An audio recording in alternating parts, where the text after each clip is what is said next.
पहली बार सफलता पाना मुश्किल होता है या सफल होकर गायब होकर दोबारा से सफलता पाना?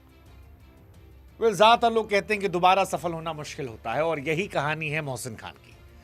वो मोहसिन खान जो 450 दिनों के बाद मैदान पर आए, और आए तो क्या खूब आए और खूब छाए, क्योंकि वो मोहसिन जो टीम इंडिया की जर्सी के बेहद करीब थे। जब अर्शदीप सिंह का सिलेक्शन हुआ था उस साल इनका भी सिलेक्शन होने वाला था और शायद टीम इंडिया के लिए वो खेल गए होते, बशर्ते वो फिट रहते। लेकिन वो फिट नहीं रहे, टीम से बाहर हुए, फिर हिट भी नहीं रहे, और फिर एक ऐसा दौर आया जब उनके हाथ कटने की खबरें आई। साल 2024 में जब आईपीएल मैच के बीच में हमने उनका पॉडकास्ट किया था, मोहसिन ने कहा था कि वो दौर बड़ा कठिन था जब उनके हाथ काटने की बातें चली थी। डॉक्टर्स कह रहे थे कि शायद हाथ काटना पड़े। बीते साल भी आईपीएल से वो बाहर थे, लेकिन फिर मेहनत इतनी खामोशी से की कि आज सफलता हार में भी शोर मचा रही है। हार में शोर इसलिए कह रहे हैं क्योंकि मोहसिन इस मैच में जब दिल्ली के सामने गेंदबाजी करने आए तो पहले 3 ओवर में सिर्फ 6 रन दिए। 450 दिनों के बाद एक गेंदबाज गेंदबाजी करने आता है और सिर्फ 6 रन देता है, and that is the madness of this man name Mohsin Khan. 15 dot ball इस लड़के ने डाली है और यह अपने आप में कमाल है, ऐतिहासिक है, अद्भुत है, अविश्वसनीय, अकल्पनीय है, क्योंकि अगर ये चोटिल ना होते तो शायद अब तक इंडिया के लिए कई मैचेस खेल गए होते। बीते साल लखनऊ की बॉलिंग लाइनअप में कई सवाल उठे थे, लेकिन इस साल लखनऊ की गेंदबाजी सख्त है और उसकी वजह है इंडियन पेसर्स। क्योंकि ये मैच हारने के बावजूद अगर आप देखो तो अभी भी एलएसजी के पास डगआउट में अगर आप देखोगे तो आपको मयंक यादव नजर आएंगे, आपको आवेश खान नजर आएंगे, मतलब आपको आकाश नजर आएंगे। और ये वो बॉलर है जो बैठे हैं डगआउट में। वो इसलिए बैठे हैं क्योंकि जो खेल रहे थे वो कमाल है, चाहे वो शमी हो, चाहे वो मोहसिन हो या प्रिंस यादव।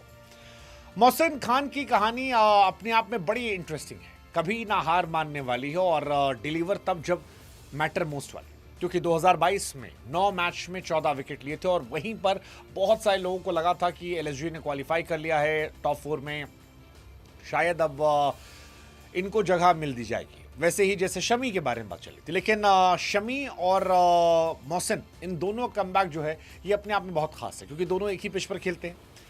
मोहम्मद शमी के घर पे प्रैक्टिस करते हैं और दोनों वो हैं जिन्हें प्रूव करने की जरूरत नहीं है। खासतौर पर मोहम्मद शमी को क्रिकेट में प्रूव करने की जरूरत नहीं है, लेकिन शमी ने भी बताया कि भाई साहब वो क्या चीज़ है।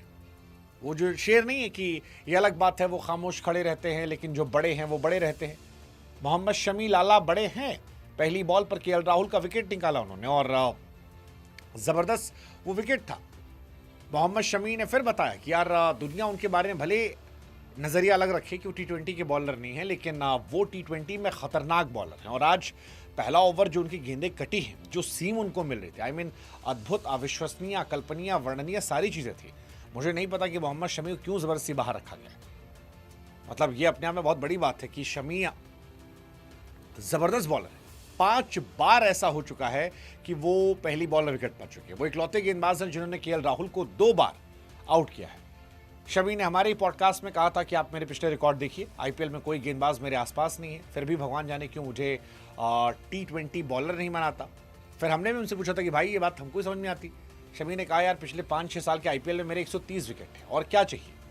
लेकिन जब सिलेक्शन होता है तो लोग भूल जाते हैं, ना मैं टायर्ड हूँ ना मैं रिटायर्ड हूँ। और शमी का ये दिखाई पड़ा इस मैच में। शमी मोहसिन दोनों कमबैक जो तो कमाल था, क्योंकि पहली बॉल पर विकेट लेने की अगर आप बात करेंगे तो 3 बार प्रवीण यादव कुमार ने किया है, 2-3 बार उमेश यादव ने, 3 बार बोल्ट ने, 3 बार बलिंगा ने, 3 बार भुवनेश्वर ने, 3 बार पैट कमिंस ने, लेकिन शमी ने 5 बार ऐसा किया है। बीते कुछ समय में देखोगे तो रणजी में 13 मैच में 37 विकेट, 7 इनिंग में विजय हजारे 15, सैयद मुश्ताक में 16, और इस बार फिर यही कहानी आई मोहसिन की भी।